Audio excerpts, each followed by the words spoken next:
อบ้านกำลังประกอบนี่แผ่นขัดก็ได้เปลี่ยนก้อนแล้วนับต้นขัดเป็นกระเบิดก็เลยเปลี่ยนแผ่นขัดเพราะบ่อันนับต้นลุมมันผมมีสักน็อตก็เรือเนาะน็อตเรือนี่น็อตหนึ่งจะขี่ได้หรือบ่ได้น็อตเรือน็อตหนึ่ง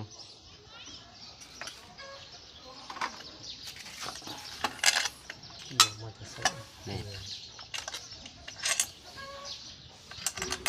ใส่พิษหูเนาะใส่หูไหมใส่เนี่ยได้เพิ่นกะขี่ดอกพอบ้านนะขี่บ่ได้กะจูงเอาสภาพก็สิเป็นประมาณนี้เนาะท่านเป็นสร้างเลยมือดำ